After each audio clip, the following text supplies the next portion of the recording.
మిత్రులకు ఉద్యమాభివందనాలు. మిత్రులారా, 2004 September 1న ప్రవేశపెట్టబడిన contributory pension scheme విధానం 12 సంవత్సరాల పాటు దాని లోటుపాట్లు తెలియక చనిపోయిన సిపిఎస్ ఉద్యోగ ఉపాధ్యాయుల కుటుంబాలు రోడ్డునపై పడి ఉన్నదాన్ని చూసి ఏర్పడ్డ సంఘం మన సంఘం తెలంగాణ రాష్ట్ర contributory pension scheme employees union. అది ఏర్పడ్డ తర్వాత 2016లో అప్పటి నుంచి దశాబ్ద కాలం పాటు ఎన్నో పోరాటాలు చేసింది. ఆ పోరాటాల ఫలితమే ఈరోజు మనం గ్రాట్యుటీ ఫ్యామిలీ పెన్షన్ సాధించుకున్నాం. అదేవిధంగా దేశంలోని 4 రాష్ట్రాల్లో రాజస్థాన్, ఛత్తీస్గఢ్, జార్ఖండ్, హిమాచల్ ప్రదేశ్లో పాత పెన్షన్ను పునరుద్ధరించేలా ఎన్ఎంఓపిఎస్ ద్వారా చేసింది కూడా పిఎస్సియునే.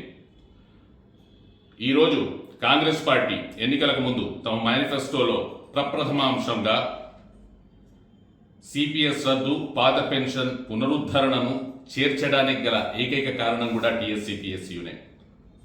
2.5 సంవత్సరాలు గడిచినా కూడా ఇంకా దానిపై ఏ కదలిక లేకపోవడంతో జూలై 11న మొదలుపెట్టిన జనజాగరణ యాత్ర 33 జిల్లాల్లో 41 రోజుల పాటు సుమారు 80కి పైగా శాసనసభ్యులను కలిసి, 8 మంది మంత్రులను కలిసి, ఎమ్మెల్సీలను కలిసి, ప్రజాప్రతినిధులనే కాదు పార్టీ ప్రతినిధులను కూడా కలిసి వారి ఏకైక కోరిక, డిమాండ్ అయిన పాత పెన్షన్ పునరుద్ధరణను యావత్ ప్రపంచానికి చాటి చెప్పింది.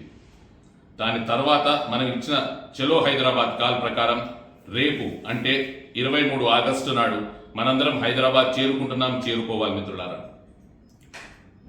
హైకోర్టు అనుమతితో హైదరాబాద్ నడిబొడ్డున లాల్ బహదూర్ స్టేడియంలో రేపు 3 గంటలకు మన జనజాగరణ సభ ప్రారంభం కాబోతుంది. మీరు రాష్ట్రంలో ఏ మూలలో ఉన్నా, కొమరం భీం ఆసిఫాబాద్లో ఉన్నా, ఆదిలాబాద్లో ఉన్నా, జోగులాంబ గద్వాల్లో ఉన్నా, ఖమ్మంలో ఉన్నా, భద్రాద్రిలో ఉన్నా, పాలమూరులో ఉన్నా, నారాయణపేటలో ఉన్నా, సిరిసిల్లలో ఉన్నా, సిరసవాడలో ఉన్నా, ఏ ప్రాంతమైనా కావచ్చు, ఏ శాఖ అయినా కావచ్చు, ఏ సంఘమైనా కావచ్చు, మీరు నిన్ననే జాయిన్ అయి ఉండొచ్చు, లేదా మీకు 22 ఏళ్ల సర్వీస్ ఉండొచ్చు, మీరు అడిషనల్ కలెక్టర్ అయి ఉండొచ్చు, లేదా మీరు అటెండర్ అయి ఉండొచ్చు, లేదా మీరు పాఠాలు చెప్పే ఉపాధ్యాయుడై ఉండొచ్చు.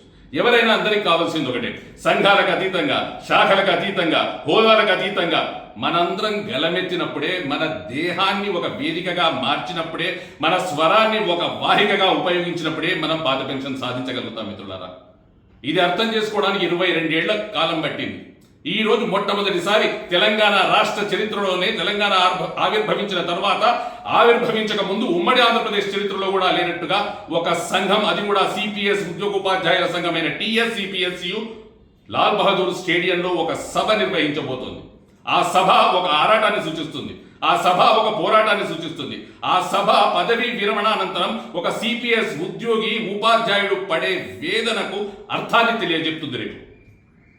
అందులో పాల్గొనేది మనం కాదు, మన కుటుంబాలు. అందులో పాల్గొనేది మనం ఒక్కరమే కాదు, మన భవిష్యత్తు.